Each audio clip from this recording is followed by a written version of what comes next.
Pakistan cricket board के फैसलों में तसलसल और मुस्तकिल मिजाजी का फुक़दान सिर्फ पीसीबी ही नहीं बल्कि खेल के मुस्तक़बिल और इसकी साख को भी नुकसान पहुंचा रहा है।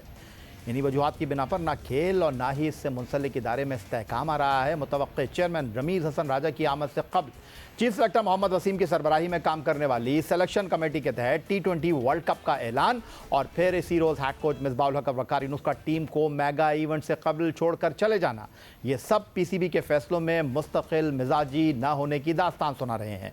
मगर शायखीन क्रिकेट, माहिरीन और क्रिकेट एक्सपर्ट की नज़रें न्यूजीलैंड, इंग्लैंड और T20 वर्ल्ड कप के लिए टीम के ऐलान पर जमी हुई हैं और इसकी वजह भी बनी है सिलेक्शन कमेटी के फैसलों में तसलसल का ना होना। वो क्रिकेटर जो परफॉर्म ना करने की वजह से टीम से ड्रॉप हुए, उन्हें फिर जगह देना बहुत से सवालात को जन्म दे रहा है। मीडिया में ये खबरें गर्दिश कर रही हैं कि रमीज़ हसन राजा ने टीम के इंतखाब में अपनी राय दी, मगर चीफ सेलेक्टर मोहम्मद वसीम कहते हैं उन्होंने सिर्फ टीम बताई, रमीज़ राजा की इनपुट इसमें शामिल नहीं। 1996 में टेस्ट डेब्यू किया, पाकिस्तान के उन खिलाड़ियों की फहरिस्त में जगह बनाई जिन्होंने टेस्ट डेब्यू पर सेंचुरी की। 25 साल से ज़्यादा अरसा हो चुका है पाकिस्तान क्रिकेट के मामलात को देखते हुए मौजूदा चीफ सेलेक्टर मोहम्मद वसीम को, जो अब पाकिस्तान क्रिकेट बोर्ड में एक अहम ओहदे पर तैनात हैं। और पाकिस्तान क्रिकेट बोर्ड में जो तब्दीलियां हो रही हैं और बिलखुसूस वर्ल्ड कप न्यूजीलैंड, इंग्लैंड के ख़िलाफ़ सीरीज़ के लिए जिस टीम का ऐलान हुआ है, उस पर ज़्यादा बेहतर तबसरा, ज़्यादा बेहतर जवाब मोहम्मद वसीम से कोई दे नहीं सकता। और मोहम्मद वसीम जो कि इस वक्त रावलपिंडी से हमारे साथ मौजूद हैं, आपको खुशामदीद कहेंगे। और वसीम, सबसे पहले मैं आपका इस एतबार से, इस हवाले से शुक्रिया अदा करना चाहूँगा कि बड़ी तनकीद होती है आप पे, और तनकीद करने वालों में, सवाल करने वालों में हमारा भी नाम आता है, लेकिन आज आप हमारे साथ मौजूद हैं तो क्रेडिट गोज़ टू यू कि आप पाकिस्तान क्रिकेट बोर्ड के उन लोगों में शामिल नहीं हैं जो फेस नहीं करना चाहते चीज़ों को, बल्कि आप फ्रंट पर आकर चीज़ों का जवाब भी देते हैं। तो इसके लिए तो मैं आपको मुबारकबाद दूंगा। Thank you, thanks for inviting me. अच्छा वसीम, मैं अगर आपसे ये जानना चाहूँ कि ये जो आपने टीम अनाउंस की है, आपका सवाबदीदी इख्तियार है किसको रखना है किसको नहीं रखना, जवाबदेह आप हैं, और जब टीम परफॉर्म नहीं करेगी तो फिर उनकी अकाउंटेबिलिटी होगी। बट आपने जब पहली टीम अनाउंस की थी साउथ अफ्रीका के ख़िलाफ़, लैपटॉप लेकर आए थे, चीज़ों को आपने डिस्क्राइब किया था, आपको बड़ा प्रेस किया गया था, कहा गया था कि जी वसीम एक नई डायरेक्शन लेकर चलेंगे। लेकिन ये जो वर्ल्ड कप के लिए आपने टीम अनाउंस की है, उसके बाद जो रिस्पॉन्स आया है, आप क्या कहेंगे? देखिए, कोई भी टीम जब अनाउंस होती है और पाकिस्तान का शायद आप हिस्ट्री भी उठा के देखते हैं तो उस पर कोई ना कोई पॉइंट्स ऐसे होते हैं कि जिनके ऊपर तनकीद होती है। लेकिन मैं इसको पॉजिटिव वे में इस तरह देखता हूँ कि देखें, अभी भी पूरी कौम की नज़रें पाकिस्तान क्रिकेट पे हैं और सबकी उम्मीदें पाकिस्तान क्रिकेट से जुड़ी हुई हैं। तो मैं तो इसको पॉजिटिव वे में लेता हूँ कि जितना रिस्पांस आ रहा है वो नेगेटिव आ रहा है या पॉजिटिव हो रहा है, वो एक डिफरेंट आप वो देखते हैं। लेकिन जहाँ तक ओवरऑल आप देखते हैं तो ये तो पार्ट ऑफ आपका जॉब है कि आपने डिसीजंस लेने हैं, फिर उनको आपने बैक भी करना है। तो ऑब्वियसली आप पे तनकीद भी होती है, आपको पॉजिटिव रिस्पांस भी आते हैं, तो that's part of my job. लेकिन इन चीज़ों का आपने इम्पैक्ट क्या लेना है, दैट्स अ डिफरेंट स्टोरी। कि पहले शायद आप भी कहते थे जी कि सोशल मीडिया के उस पर टीम बनती है, तो अब उल्टा काम अगर चल रहा है तो फिर भी देखें आप दूसरी एंगल से इसको देख रहे हैं। तो आई थिंक ये जॉब भी ऐसी है कि इसके अंदर आपको जो भी आपने डिसीजंस लेने हैं तो उसके बाद रिस्पांस लेना है, और that's the reason I am sitting here कि मैं आपके सवालों के जवाब भी दूंगा। और जो लॉजिक हमने सिलेक्शन में रखी थी, पाकिस्तान को देखते हुए, पाकिस्तान टीम को देखते हुए, उसके लिए जो बेस्ट डिसीजन थे वो हमने किए हैं, और आगे चल के आपके सवाल होंगे तो मैं जवाब भी आपको दूंगा। एब्सोल्युटली वसीम, मैं आपकी बात से 100% इत्तेफाक करता हूँ। आप हर किसी को मुतमईन नहीं कर सकते, लेकिन आपने लॉजिक की बात की तो लॉजिक नज़र आ नहीं रही यहाँ पर। आपने कहा कि सोशल मीडिया के कहने पर टीम नहीं बनना चाहिए, मैं आपकी इस बात से इत्तेफाक करता हूँ। लेकिन वो जो टीम का लीडर है जिसका नाम बाबर आजम है, उसके भी ख्यालात इस टीम के बारे में कुछ ज़्यादा अच्छे नहीं हैं। उन्होंने अपने तहफ़्फ़ुज़ात से आगाह किया है। आप ख़ुद भी क्रिकेटर रहे हैं और कप्तान की अहमियत को जानते हैं, तो मैं पहले आपसे ये जानना चाहूँगा कि बाबर आजम के साथ आपकी कितनी सिटिंग हुई? क्योंकि हम ये सुन रहे हैं कि मिसबाहुल हक का अलग होने का बुनियादी मकसद ये है कि उनको इस टीम में बिल्कुल दूध में से मक्खी की तरह निकाल कर बाहर कर दिया गया। तो बाबर आजम आपके साथ कितने इस टीम को बनाने में शामिल रहे या नहीं? देखिए, एक तो ये रूमर्स चल रहे हैं, आपने भी जिस वसूख के साथ कहा है, लगता है आपके शो में बैठ के उन्होंने ये बात की है।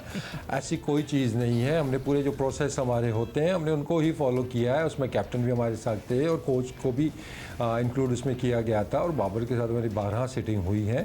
तो ऑब्वियसली वर्ल्ड कप की टीम है, वो एक दिन में नहीं बनती है। ये प्रोसेस काफ़ी अरसे से जारी था, और जितनी भी पिछली हमारी सिलेक्शंस हुई थी, और ये बार बार मैंने कहा था कि वर्ल्ड कप हमारा सर पे आ रहा है, तो जो हमारा इतने ज़्यादा मैचेस हैं T20 के, तो पहला फेज़ उसका जो है वो यूज़ करेंगे इसको एक्सपेरिमेंट करने के, ताकि हमें बेस्ट ऑप्शंस मिल सकें। लेकिन अनफॉर्चुनेटली वो आइडियल सिनारियो तो वो नहीं हो चुका। वो आपको भी पता है कि जितने भी प्लेयर्स को ट्राई आउट किया गया उसमें से hardly anyone cement their place. तो आखिर में आके we had to make the calls कि अब इनमें से बेस्ट ऑप्शंस को कौन से हैं। तो ऑब्वियसली उस पर मीटिंग हुई, सिलेक्शन कमेटी की मीटिंग्स भी हुई, कैप्टन से भी मीटिंग्स हुई, मिसबा भी ऑन बोर्ड थे जब वो इवन वेस्ट इंडीज़ के अंदर थे, तो वो राब्ते में थे, तो उनके साथ भी बात होती रही है। तो पूरा एक प्रोसेस है, उसको फॉलो किया गया। क्या प्रोसेस था, अगर आप थोड़ा सा डिस्क्राइब कर दें तो हमारे लिए भी आसानी हो जाएगी कि बाबर आजम की बात को अहमियत नहीं देनी, चीफ सिलेक्टर की बात को अहमियत नहीं देनी, और नए चेयरमैन रमीज़ राजा जो बोलेंगे उस पर सर झुकाकर अमल करना है। अगर थोड़ी सी वजाहत करना चाहें आप। देखिए, फिर मैं आपको कह रहा हूँ कि आप इतने वसूख से कह रहे हैं जैसे कि आपके शो में बैठ के। सर वसूख से नहीं कह रहा मैं, ये बात कर रहा हूँ आपके सामने सवाल रख रहा हूँ, क्योंकि ये बात चली कि रमीज़ राजा को फोन किया, रूमर चल रहे हैं कोई। हाँ वसीम साहब, रमीज़ राजा को फ़ोन किया, ये रूमर नहीं चल रही है, हेडलाइंस चली हैं। और उसके बाद उन्होंने कहा कि जी खुशदिल, आज़म और शोएब मेरी टीम में नहीं थे। न तो तरदीद हुई, न तस्दीक हुई, न रमीज़ राजा ने कुछ कहा, न बाबर आजम ने कुछ कहा। सिर्फ चीफ एग्जेक्टिव वसीम खान ने कहा कि बाबर हमारे पीछे खड़े हैं। तो अगर ये टीम आपकी है, बाबर की है, रमीज़ हसन राजा की है, चीफ एग्जेक्टिव की है, तो फिर उनको एक मिलकर बयान देना चाहिए था कि भाई ये पाकिस्तान की टीम है। और ये जो र्यूमर्स चल रही हैं, र्यूमर्स अगर चल रही थी ना, आपकी तरफ से किसी चीज़ की वजाहत आई कि आज आप मौजूद हैं, तो आप जवाब दे दीजिए। नहीं, मैं आपके सामने बैठा जब एक बात आपको कह रहा हूँ कि मैं वसूख के साथ बात कर रहा हूँ, तो आई थिंक कि ये इधर ही एंड हो जाना चाहिए इस चीज़ को। लेकिन फिर बात वही है कि आप कह रहे हैं कि ये फ़ोन गए, इधर गए, उधर गए। That's not the case. हमने पूरा जो प्रोसेस है हमने उसको फॉलो किया है, और सारे इसमें पार्ट थे इस सिलेक्शन का। तो इसमें कोई ऐसी बात नहीं है जो जिस बात की तरफ आप इशारा कर रहे हैं, ऐसा कोई भी नहीं है। अच्छा, आप कह रहे हैं ऐसा कुछ भी नहीं है, तो मैं आपसे ये जानना चाहता हूँ, हम इधर उधर नहीं जाते, बाबर आजम किन खिलाड़ियों को रखना चाहते थे और आपने किन खिलाड़ियों के हवाले से उनको कन्विंस किया, ये तो बता सकते हैं आप? हाँ, देखिए, आप मीटिंग की जो बात होती है, ऑब्वियसली अब मैं नेशनल टीवी पे बैठ के तो नहीं आपको बताऊंगा कि ये बात हुई, वो बात हुई है। प्रोसीजर मैं आपको बता देता हूँ कि देखें, जब सबसे पहले हम रिव्यू करते हैं जी कि हमारी जो पिछली सीरीज़ ख़त्म हुई है, जो उससे पिछली सीरीज़ ख़त्म हुई है, उसकी परफॉर्मेंसेस क्या थी, अच्छी चीज़ें क्या थी, उसमें कौन से एरियाज़ हैं जहाँ पे हमें इंप्रूव करने की ज़रूरत है।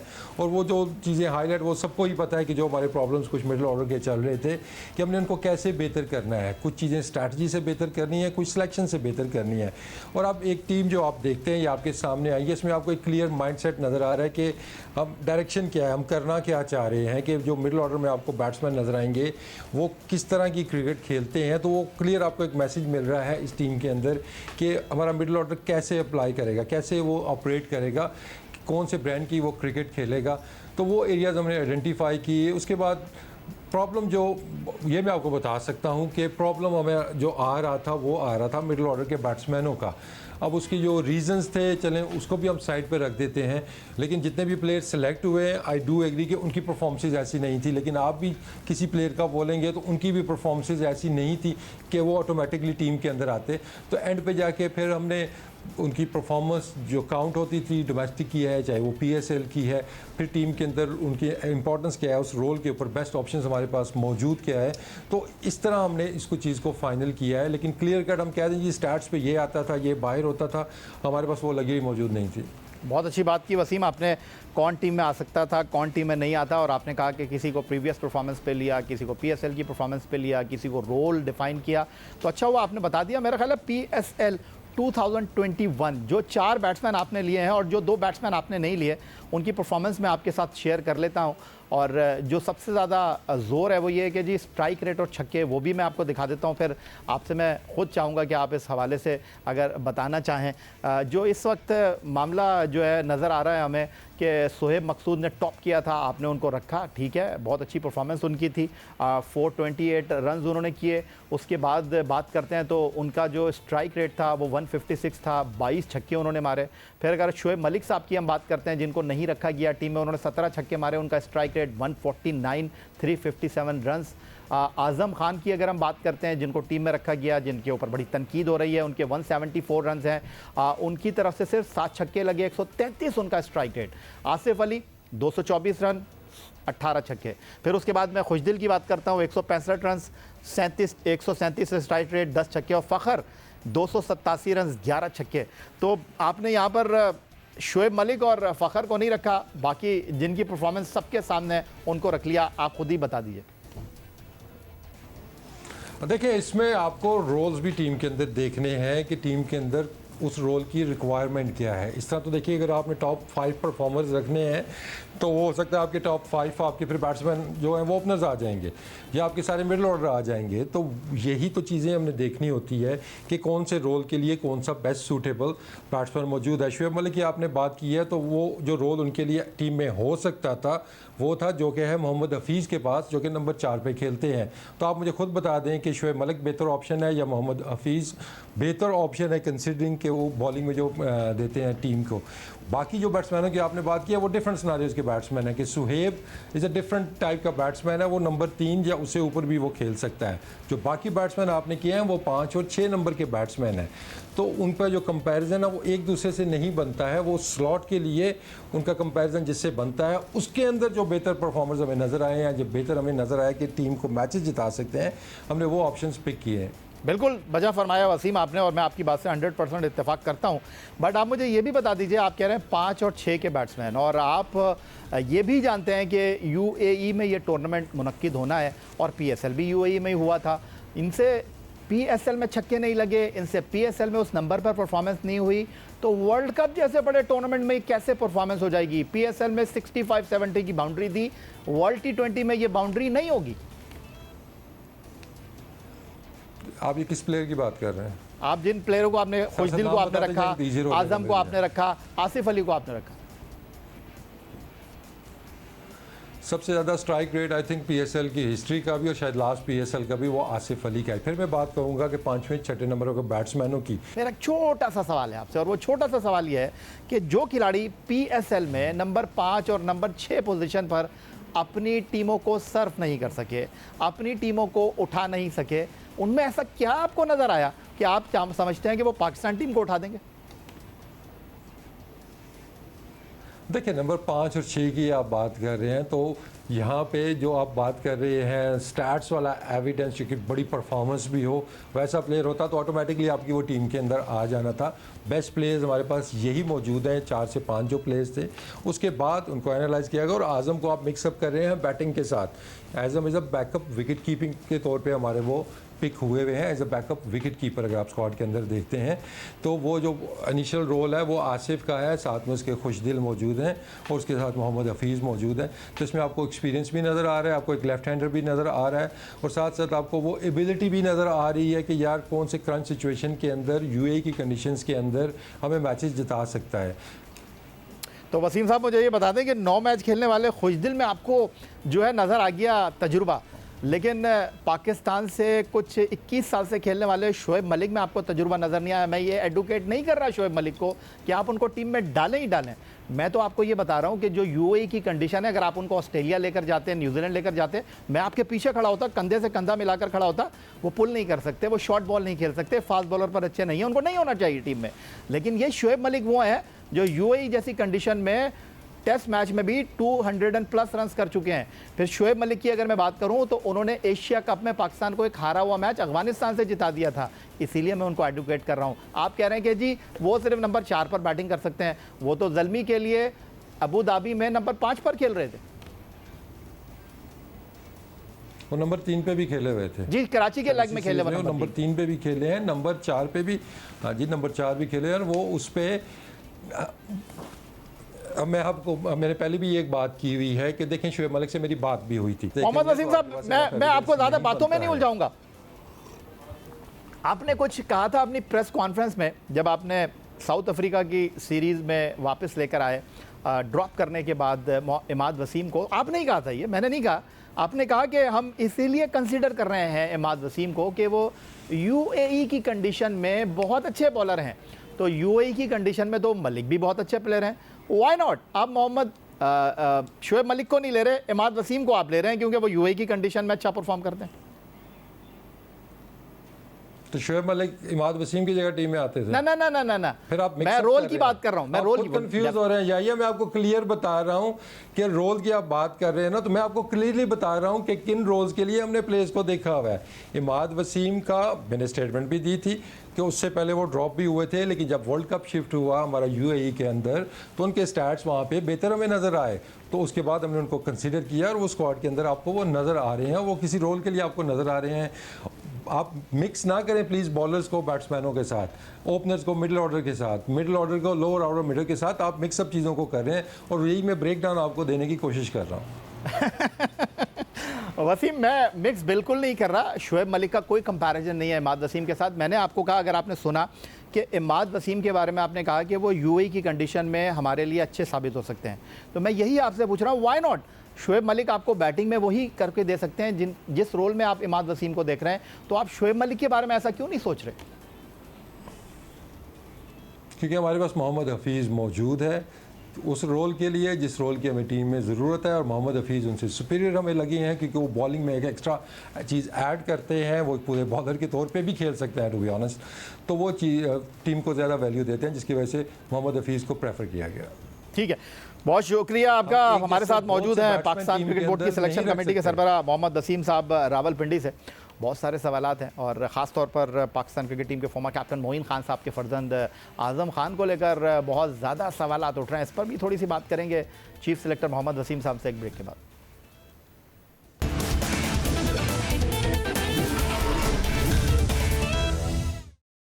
ब्रेक के बाद एक बार फिर कहेंगे खुशामदीद।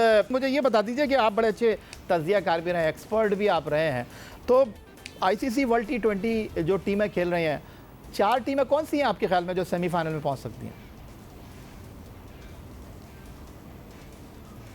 देखिए, यहाँ पे अगर हम पाकिस्तान की अगर बात मैं करता हूँ, यहाँ पे देखें कि आप पाकिस्तान को नहीं रख रहे 4 टीमों में। खुद बताएं कि आपको कि आप पाकिस्तान आपको आप चाह कि क्या, मैं तो आगे का भी देख रहा हूँ कि जितने एडवांटेजेस हमें हासिल है यूएई के अंदर, तो मेरा नहीं ख्याल है कि इस पे ठीक है आपको सिलेक्शन पे क्वेश्चन मार्क्स हो सकते हैं, एक आध पे हर बंदे का होता है और वो राय आ जाए। या देखें, आप एक दो प्लेयरों का आपने कहा आपकी राय में उनको होना चाहिए, आप एक और बंदे से पूछेंगे वो शायद किसी और प्लेयर के ऊपर होगा, तो वो राय का इख्तिलाफ तो वो ठीक है, जायज़ एक चीज़ है, हर बंदे का अपना एक राय है।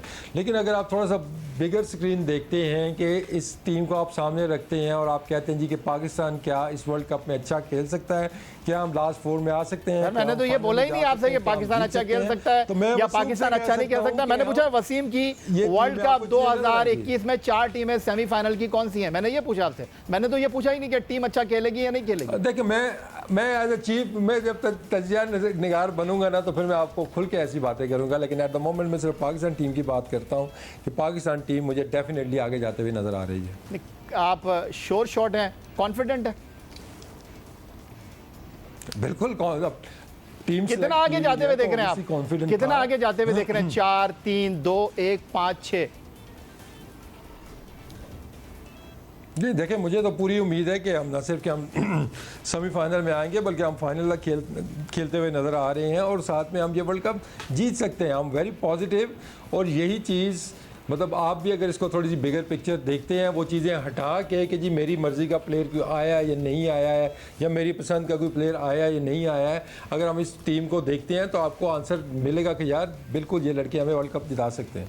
वसीम साहब, हमें पाकिस्तानी और हम तो जीतेंगे, हाँ जीतेंगे। 92 में भी यही दिल में आवाज़ थी और अब भी यही आवाज़ है, और कोई पसंद का प्लेयर नहीं है, जो परफॉर्म करेगा वो हमारे दिल की आवाज़ है। अब मुझे ये बता दीजिए वसीम साहब कि जो आपने टीम मुंतखब की है, अब आपसे बड़े चीफ सेलेक्टर थे, बड़े क्रिकेटर थे इंज़मामुल हक साहब, आप अपनी जो है वो अंजुमन में बड़े प्लेयर हैं, इसमें कोई दानिश में कोई अलग बात नहीं है। अब माजी के जो 3 आईसीसी वर्ल्ड कप इवेंट हुए हैं, टीम पहले अनाउंस हो जाती है, बाद में उसमें तब्दीलियाँ हो जाती हैं। 16 तारीख कट ऑफ डेट है, तो सही है ये बात कि इसमें 2-3 हो जाएंगी चेंजेस। और आपके जो नए आने वाले चेयरमैन हैं रमीज़ हसन राजा साहब, उन्होंने भी खिलाड़ियों से कहा है कि पॉसिबल है टीम में तब्दीली हो जाए। तो आपको लगता है ऐसा हो जाएगा? आप 2-3 नाम काट देंगे जहाज़ में चढ़ने से पहले? नहीं, देखिए टीम जब सेलेक्ट हुई है तो ऑब्वियसली जैसे इतनी बात मैंने आपसे की है, तो मैं हवा में बातें तो नहीं कर रहा, मैं अपना होमवर्क आपको बता रहा हूँ, आपने अपना होमवर्क किया है, आप चीज़ें पूछ रहे हैं, तो वो उसके बाद ही ये चीज़ें डिसाइड हुई हैं। लेकिन अगर मैं ये कह दूँ जी कि टीम में चेंजेस नहीं होंगी, मैं ये कहता हूँ कि टीम में चेंजेस हमारा प्लान नहीं है, लेकिन कोई एक्सेप्शनल केस ऐसा आ जाता है तो वो चीज़ें आप कंसिडर कर सकते हैं। लेकिन एट द मोमेंट हमें जो 15 बेस्ट प्लेयर्स नज़र आए थे, हमने वो पिक किए हैं। लेकिन आगे चल के कोई ऐसा एक्सेप्शनल केस सामने आ जाता है तो वो पॉसिबिलिटी है। तो मैं ये नहीं कहूँगा कि ऐसा होगा, हो सकता है, यस ये तो पॉसिबिलिटी है। आपको भी पता है कि आईसीसी ने इस चीज़ की एक विंडो रखी हुई है, तो वो अलाउ है, वहाँ पे आप कर सकते हैं। लेकिन एट द मोमेंट हमारा कोई ऐसा प्लान नहीं है। लेकिन अगर ये सीरीज़ आगे चल रही है, इसमें कोई एक्सेप्शनल कोई चीज़ सामने नज़र आती है, इन चीज़ों पर सोचा जा सकता है। अच्छा सर, मैं तो अगला सवाल ये कर रहा था कि आपने खुद कह दिया कि मौजूद है इस बात की गुंजाइश कि टीम में तब्दीली हो सकती है, वरना मैं अगला सवाल आपसे ये कर रहा था कि अगर टीम में तब्दीली कर दी रमीज़ राजा ने 16 तारीख से पहले, तो वसीम कहीं रिज़ाइन तो नहीं कर देंगे? नहीं, आपको ये रमीज़ भाई आपने पहले भी ये वर्ड यूज़ किया है जी कि उन्होंने कहा है कि मैं टीम चेंज करूंगा। देखें, चेयरमैन का काम नहीं होता टीम को टीम बनाना या इस तरह। मैं जितना मुझे हो गए हैं 2 साल हो गए हैं पीसीबी के अंदर, एक चीफ सिलेक्टर काफ़ी महीने मुझे यहाँ पे भी हो गए हैं। अभी तक मुझे ऐसा कोई हर्डल आया नहीं है कि जहाँ पे चेयरमैन ने बात की हो इस तरह की, या वो अपने अपने डोमेन में रह के सारे काम कर रहे हैं। तो आगे चल के अगर ऐसा कोई होगा तो फ्यूचर प्रेडिक्ट्स मैं नहीं कर सकता, लेकिन मेरा नहीं ख्याल है कि इस तरह का कॉन्फ्लिक्ट कोई आएगा। अच्छा वसीम, ये बताएं कि रमीज़ राजा ने अगर मुस्तकबिल में मुदाखलत की, उन्होंने कहा पहले मुझसे पूछ लेना वरना टीम अनाउंस नहीं करना, आपने नाम कुछ और दिए, उन्होंने कुछ और नाम करके चला दिए, तो फिर आप चलेंगे इस तरह? देखिए, पूछने का जहाँ तक बात है कि जो स्टैंडर्ड प्रोसीजर है कि टीम अप्रूव होती है, ये तो एक स्टैंडर्ड हमारे एसओपीज़ के अंदर है। टीम जाती है चेयरमैन के पास, वो अप्रूव करते हैं, तो वो प्रोसीजर तो फॉलो होगा आगे चल के भी। लेकिन आप जो बात कर रहे हैं मुदाखलत की या इस चीज़ों की, ये आप आई डोंट नो क्यों आप ये पूछ रहे हैं, किस तरह। अच्छा, मैं पूछ नहीं रहा, मैं आपको बता रहा हूँ कि रमीज़ राजा साहब जब आप चीफ सिलेक्टर बने थे तो आपकी सिलेक्शन पर क्या कह रहे थे। अब मैं दिखा देता हूँ आपको, क्योंकि हमारी तो कोई बात मानने के लिए आप तैयार ही नहीं है, तो शायद आपके मुतवक्के चेयरमैन साहब उनकी आपको बात को वेटेज दे दें आप।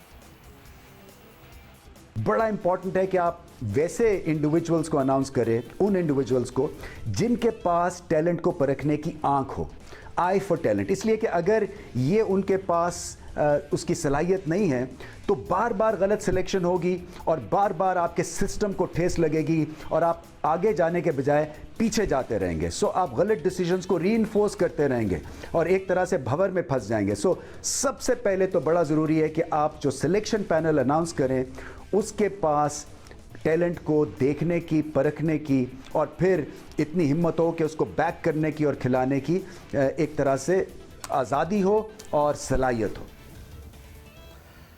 वसीम साहब, ये भी खबरें चल रही हैं कि रमीज़ राजा साहब आके बड़ी तब्दीलियां करेंगे और शायद मिसबा ने वक़ार ने नवश्ता दीवार पढ़ लिया था, उन्होंने पहले ही अपना रास्ता अलग कर लिया और अब एक बार फिर कह रहे हैं ट्रेडिशनल सिलेक्शन कमेटी होगी, नहीं चीफ सिलेक्टर होगा, 4 सिलेक्टर होंगे। जैसे आपकी सूबाई टीमों के 6 टीमों के जो कोचेज़ हैं वो नहीं होंगे आपके साथ। तो आप देख रहे हैं अपने आप को इनके साथ नए फार्मूले के हिसाब से आप काम करेंगे? रमीज़ राजा के साथ आपकी गुफ्तगू तो ही होगी? हाँ, देखिए, इस बारे में हमारी कोई इस तरह कोई बात नहीं हुई कि आगे कैसे चीज़ें चलनी हैं। ऑब्वियसली जब वो आएंगे उसके बाद ये चीज़ें डिस्कस होंगी। लेकिन बात वही है कि ये जब आप किसी ऑर्गेनाइजेशन में काम करते हैं तो डायरेक्शन आपकी जो सेट होती है, ऑब्वियसली वो जो पॉलिसीज़ बनती हैं वो आपके ऊपर वाले लोग ही बनाते हैं, आपको एक डायरेक्शन देते हैं जी कि इस तरीके से हमने खेलना है। जैसे उस दिन भी जो बात हुई है, टीम के साथ भी बात हुई है जो रमीज़ भाई की, कि वो डायरेक्शन पे उन्होंने एम्फेसाइज़ किया है कि हमने अटैकिंग ब्रांड ऑफ क्रिकेट खेलना है, हमने फियरलेस क्रिकेट खेलनी है। हालांकि ये चीज़ पहले भी डिस्कस हुई थी, लेकिन मतलब मैं 2 साल पहले की बात कर रहा हूँ। लेकिन शायद उस डायरेक्शन में हम उस रफ्तार से नहीं गए या उस तरह नहीं गए जिस तरह हमें जाना चाहिए था। अब उसकी डिटेल्स में मैं नहीं जाऊंगा कि क्यों नहीं जा सके या क्या हमारे हर्डल से, बट आई वुड से कि फ्रेश स्टार्ट है कि अभी चेयरमैन भी नए आ रहे हैं, साथ में अगर आप देखते हैं कोचेज़ भी लेट्स सी के नए कोचेज़ आएंगे, तो लाइन तो वही है, लेकिन इस दफ़ा चीज़ें मुझे लगता है कि बेहतर डायरेक्शन में जाती हुई नज़र आती हैं और उससे प्लान्स के साथ स्टिक करने की हमें ज़रूरत है। वसीम साहब, सवाल करना सहाफ़ी का काम है और एक बार फिर आपका बड़ा मैं मशकूर और ममनून हूँ कि आप आए और आपने बड़े खुले दिल के साथ चीज़ों का जवाब दिया। वो एक अलग बात है कि आप हमारे आदाद-ओ-शुमार को मान नहीं रहे। आदाद-ओ-शुमार हमारे हैं नहीं सर, वो तो हमने क्रिकेट की वेबसाइट से उठाए, खिलाड़ियों की परफॉर्मेंस को देखकर जो है वो मुरतब किए हैं। आपके बारे में एक जनरल परसेप्शन ये है कि पाकिस्तान क्रिकेट टीम के लेजेंड फास्ट बॉलर साबिक कप्तान वसीम अकरम का बड़ा इन्फ्लुएंस है आपको बोर्ड में चीफ सेलेक्टर बनाने में, और आप बहुत ज़्यादा दबाव में हैं। जो हाई परफॉर्मेंस सेंटर के हेड हैं नदीम खान साहब, इसकी वजह से आप बीच में सैंडविच बन गए आजम खान को टीम में डालने के। Is that true? नहीं, बिल्कुल ऐसा नहीं है। और मैं सुन के कभी कभी ना मुझे वो होता भी है कि वसीम भाई से तो वैसे तो मेरी बड़ी अच्छी टर्म्स थी और हम जब मीडिया में हमने इकट्ठे काम भी किया हुआ है, but since I became the chief selector उनसे तो मेरा रब्ता भी बहुत ज़्यादा कम हो गया, तकरीबन ना होने के बराबर है कि आ जाए सामने मुलाकात उस तरह हो जाती है। लेकिन वसीम भाई का कोई इस तरफ रुझान भी नहीं है कि मैं आपको एक छोटी सी मिसाल देता हूँ। आई डोंट नो ये बतानी चाहिए कि नहीं, वसीम भाई बुराई ना बना रहे हैं इस चीज़ को, कि जब मैं पहले साल नॉर्दर्न का जब वो बना था हेड कोच बना था, तो 2-3 बॉलर्स मेरे पास नए आए थे, तो मैंने उनको क्लिप भेजे कि मैंने कहा वसीम भाई इन बॉलर्स के बारे में आपकी क्या राय है। तो उन्होंने मेरे से पूछा था आप किस तनाज़ुर में मेरे से पूछे, तो मैंने कहा यार वो कुछ सिलेक्शन का है तो मैं देख रहा हूँ उनमें बेहतर ऑप्शन कौन है। तो उन्होंने कहा था भाई ये मेरी डोमेन नहीं है, मैं सिलेक्शन में इन्वॉल्व नहीं हो सकता। एज ए बॉलर आपने इनका मेरे से इनपुट कोचिंग वाइज लेनी है तो वो एक डिफरेंट है, लेकिन सिलेक्शन के अंदर मैं इन्वॉल्व नहीं होता। तो जो बंदा उस लेवल पे वहाँ पे नहीं इन्वॉल्व हो सकता वो आपको लगता है कि ऊपर इन्वॉल्व होगा। तो इस तरह की कोई चीज़ ऐसी नहीं है। With all due respect, Wasim भाई लेजेंड है हमारे, बड़ी रिस्पेक्ट है उनके लिए, लेकिन अभी तक उन्होंने ना मुझे कोई ऐसी बात की है ना कोई इन्फ्लुएंस किया है। जहाँ तक बात रही है, अभी आपने इंट्रो में भी बात की इसकी मोइन खान की बात की, आपने नदीम खान की बात की। अब आप मेरी बात ये माने या ना माने आपके ऊपर है। अगर कहेंगे तो मैं अल्फन आपको कह के एक बता दूंगा कि आज तक मेरी मोइन खान से या नदीम खान से कोई सिलेक्शन के ऊपर बात तक नहीं हुई है। और मोइन भाई से तो मेरा बात हुई है, मेरे साल हो गया होगा, वो भी ड्यूरिंग PSL की हमारी बात हुई थी। उसके अलावा तो हमारी सिलेक्शन के ऊपर स्पेशली आज़म के ऊपर हमारी कभी कोई डिस्कशन नहीं हुई है। तो अगर आपको ये लग रहा है कि वो इन्फ्लुएंस बीच में आ रहा है तो दैट इज़ कम्प्लीटली रॉन्ग। और मैं आपके सामने बैठ के आपको ये हल्फन एक चीज़ कह रहा हूँ कि that is not the case. और जो सिलेक्शन उसकी हुई है वो उसकी अपनी एबिलिटीज़ के ऊपर हुई है, कोई भी एक्सटर्नल उस चीज़ पे और मैं उस तरह की चीज़ नहीं है जो आप सोच रहे हैं। बहुत शुक्रिया आपका। चीफ सेलेक्टर मोहम्मद वसीम हमारे साथ मौजूद थे। आज के शो में सारे सवालात हमने उनके सामने रखे और उनके जवाबात आपने सुने। यही आज का हमारा प्रोग्राम था। ट्विटर पर आप मुझे फॉलो कर सकते हैं, फेसबुक पर हमारा पेज score.geo-news, जहाँ जाकर आप इस प्रोग्राम के क्लिप्स एक बार फिर देख सकते हैं और आप हमें ईमेल कर सकते हैं, अपनी राय का इजहार कर सकते हैं score@geo.tv पर। इस दुआ इस उम्मीद इस तवक्को के साथ कि पाकिस्तान में खेलों खिलाड़ी तरक्की करते रहे। सैयद या हुसैनी को स्कोर की पूरी टीम के साथ अगले प्रोग्राम तक के लिए इजाज़त दीजिए। अल्लाह हाफ़िज़।